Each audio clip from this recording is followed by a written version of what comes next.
Sky have, to their credit, I mean, Sky's coverage of Scottish football is diabolical, but their coverage of the Premier League is fantastic. And the fact that they didn't particularly have to give the BBC those games that they did towards the end of the season, they didn't have to share them with, make them all free air like they did, and, fair play to them. Yeah. But I think one of the things is, as a displaced Hamilton Accies fan now, I've lived down in England for the better part of 12 years now, so I don't get to Douglas Park as anywhere near as often as I would like. But and plus I work most weekends, but I have watched 4 games this season out of the 9 that Hamilton have played. Now, I normally get to watch 4 or 5 games a season. Now, that is normally when they play Rangers and Celtic, at Douglas Park, they're on Sky or BT or whoever it is that has it, or I make it up every now and then. Yeah. So I've managed to watch them through the various pay-per-view streaming services. Now they are they're different, right? Like Hamilton charged £15, Livingston charged £20, Dundee United charged £12.50. So they're all very different. But to me, it's worth it because it is exactly what you said. You just feel part of it. Now, I watched the game on Hamilton's game on Friday night against Hibernian, and the away stream wasn't working, so like their commentary team was a lot slicker than Hamilton's was. Yeah. So they had Tam McManus, who's like an ex sort of Hibs legend on co-coms, whereas Hamilton just had the guy who does the pre-match DJing and another fan doing it. Yeah. Now, like what you said, they've come in for a lot of stick on social media. I don't think they've done that badly. I mean, in my sort of roundup, I mentioned that the Hamilton commentator said that Justin Johnson had pace to burn like 445 times in 20 minutes. But the guy's not a commentator. He's just, doing a job. And I love that because it does feel like you're back at the game and stuff. And so, as you say, is that definitely something you would do again then? Would you like? Yeah, absolutely. And like, so I am in Middlesbrough at the minute, but I do live up in Edinburgh. And obviously, they won't be able to do this once the fans are back, they won't be able to do this for every match. But, part of me wishes they would, because I'll be watching probably most of the home games. I don't know if I should, financially support the away team, the away matches that they play. It was really good. And basically, it's that there's always that sort of, especially at the kind of the Hartlepool kind of level. And I'm not just talking about National League, even when we were in sort of like the old third division or the Division 3 as it was, or the sort of the League 2 and whatever. There is sort of, when we get new signings in, there's always that trepidation of are they any good? Or you get a youngster in on loan and you think, are they going to be any good? And so we've got a bunch of new signings in, and to be honest, they all did really, really well. It was really, really good to see. And we got a guy, Lewis Cass, on loan from Newcastle. He's a regular for like the Newcastle under-23s. He mostly plays right centre back, but he played right back for us, and he looked really, really good. Really calm on the ball, got forward really, really well, as did our new left back as well, David Ferguson. Our 2 centre backs looked absolutely top notch. Gary Liddell, who sort of signed on a permanent sort of deal after being on loan last season, and sort of after returning to Hartlepool after being away for a while. He's kind of come back in, and yeah, it's really good. Sheldon Holohan in the sort of centre midfield looked sort of solid. There was. And Hartlepool basically started the first half, and were absolutely on top in the first half. The Aldershot keeper made a couple of good saves, and eventually went ahead through a penalty that was but it was a well-deserved lead. We had kind of both fullbacks kind of pushing on a lot, and it was a really well-deserved lead. And then the second half, kind of Aldershot we started out the second half really, really well. Aldershot got on top, and it looked like we'd weathered the storm. And then Gary Liddell, who was almost perfect, gave the ball away, and it was sort of like one of the really annoying. He gave the ball away in a sort of a centre midfield position, kind of. It was kind of all of a sudden Aldershot, one touch pass, guys in on goal, one touch finish, unstoppable kind of goal, and you just think, oh wow, is that it? Have we kind of blown it? But then we sent on a new striker, Bloomfield, who we've got in, and he looked really, really good, to be honest.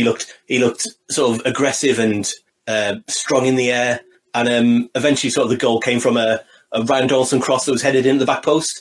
And there was a really funny moment where the Rhys Oates had come on as well. Had come on the left wing. He did really well as an out left winger.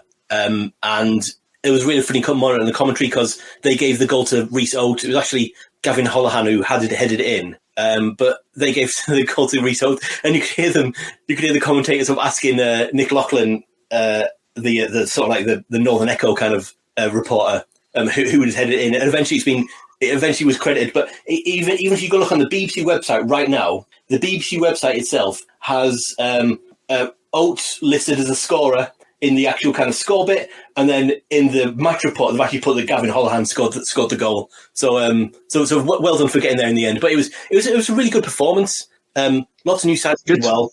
The only kind of sort of slightly downside was that we signed a guy called Claudio Afuso, sorry, and he was our top scorer in pre-season. But since we've got we got a guy on loan from Sheffield United, a striker, quite late in the pre-season, Parkhouse, and he kind of started up front. So Claudio, he wasn't quite as effective as kind of I wanted him to be, or as we wanted him to be. And when Oates came on and played as an out left winger, we looked far more effective, and far more balanced. But I think it's looked good all around. Hopefully, no injuries. And I think we can have a decent season this year. Well, as I was going to say, what are your expectations for Hartlepool this season? Is it playoffs, or do you think you've got the team to get it done, or are you just sort of consolidating? I think. Listen, I'm the most pessimistic kind of Hartlepool fan you will ever meet. I've been there I was there in the good times and the bad times, and even in the good times, I was just waiting for things to go wrong. But I think it's strange. Like, who knows what position other National League teams are in? Aldershot, for example, he didn't play the weekend, but Aldershot have just signed Ross McCormack. Oh wow! As in ex-Motherwell and Aston Villa and Scotland. Yes, star. Ross McCormack. I think he's had 18 months out of the game, and if he's taken that time to get his head right, because he was. £11 million, £15 million strike. Yeah, he was. Yeah, definitely. And Fulham. So, we don't know what sort of position, but Hartlepool have, finances are tight at Hartlepool, but we run the club well, and the owners have backed the manager, Dave Chandler as well. Seemed to get the team playing quite well last season, and he could lead us to some successful results this season. That's his. Okay. Very non-committal there. Very non-committal. As you know, Dave, my predictions are always absolutely bang on. So yes, I don't predict too much for Hartlepool to do this season. But I'm thinking that we could be quite an entertaining team to watch. We've got two fullbacks who look like they want to really, really attack. We've got two out and out wingers. It looks like. It looks like we'll play with two out and out wingers, two skilled midfielders in the centre, and it looks like at least sort of three strikers who look ready to get some goals. So it could be a good season, I think. Excellent. Well, all the best, I am sure. Okay, so that leads us on to the SPFL. So we're going to talk a little bit about that now. We are nearing the end of the first quarter of the season, so each team by now should have played 10 games. Each team hasn't played 10 games for various reasons, like COVID related for most of them. So there's been a few games called off earlier in the season. So Kilmarnock returned 6 positive tests on Thursday last week. So their game with Motherwell was postponed on Friday night. So I think the main reason for that, so there's a lot of inconsistency around sort of what happens with COVID. So St Mirren, if you remember a couple of weeks ago, all 3 of their goalkeepers had either tested positive or had to self-isolate, and they were made to play the game. Hamilton had 4 false positive tests, with 4 players having to self-isolate. We had to play the game against Kilmarnock, as it turned out.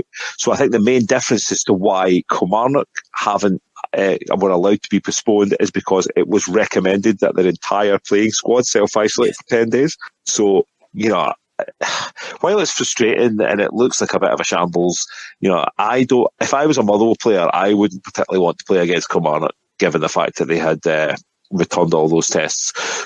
So I think it was right that game was postponed. At the moment, it just gives the league a bit of an uneven sort of look. So looking at the games that were just played, so as we discussed earlier in the podcast, they moved the SPFL fixtures to the Friday night in the main, except for kind of the Rangers and Celtic ones. So we had Rangers and Celtic played today. Rangers had a 2-0 win against Ross County, and Celtic a 2-0 win against St Johnstone. So the games on Friday night: Aberdeen 2, St Mirren 1, Dundee United 1, Livingston 2, and Hibernian 3, Hamilton 2. So starting with my own team, Hamilton. Now, I think the first half of that game against Hibs was as poor as I've ever seen us. We looked like we weren't even in the game at all. Like, I couldn't really. Our manager Brian Rice, he keeps picking this young lad called Andrew Winter to play up front, and up against those big defenders that Hibs have, he just was lost in the game, and I just didn't really understand, why we weren't playing, starting with like David Moyle maybe or someone like that, but it just wasn't working what was happening. A lot better in the second half. We missed a penalty, which was quite frustrating. But yeah, I think just overall, as bad as our first half performance was, we still came back from 3-0 down to push the third best team in the league right to the wire. And if we just scored the penalty we missed, then we would have got out of Easter Road with a point, which, given how bad we were in the first half, I was really, slightly encouraged once I stopped being really angry at Marius Ogunpo, who hit probably the worst penalty I've ever seen. It was more like a pass back than it was a penalty. I would, if you want to see how not to take a penalty, watch Sports Scene from Saturday night and watch Marius Ogunpo. And then if you want to see how to take a penalty, just fast forward about 5 minutes and watch Charlie Trafford hit one, because we got another penalty after that, which was fantastically converted. So it was a bit disappointing to walk away 3-2 with a 3-2 defeat, but Hibs will beat better teams than us this season. So I think from that, I take a little bit of small crumb of comfort for the fact that we pushed them right to the wire. So to ensure that we would not sit bottom of the league, Aberdeen got a last-minute goal against St Mirren, which was good for us. So Aberdeen continue their impressive kind of start to the season. But the one game I want to talk about is Dundee United against Livingston. So Dundee United, so they dropped some points against Hamilton last week, so they took a 1-0 lead after 18 minutes. Livingston came back and equalised, and then they managed to score a winner in the 90th minute. So that is the first game that Livingston have won on grass for nearly 18 months, best part of 2 seasons, I think it is. So fantastic result for them. Horrible result for Hamilton, which puts them further away from us, but kudos to them. So the Premier League is starting to take a little bit of a sort of familiar feel about it. So Rangers sit top of the league, played 10 with 26 points. Celtic played 9 with 25. Now, the reason that is only a point is that Rangers dropped points against Hibernian. Now, I want to talk about Celtic. They have been really pedestrian recently. Ever since they kind of went out of Europe, they've been stumbling through games and just getting results here and there. So Hibernian would really have fancied going to Parkhead to try and get a result there. Celtic demolished them 3-0. Now, and that looks, you're thinking, right, that is a turning point. Celtic are back, Then they go to Sarajevo. They really struggle, come away with a 1-0 win. They go up to St Johnstone today, really struggle, score 2 goals in injury time to sneak a 2-0 win. I don't know what's going on there.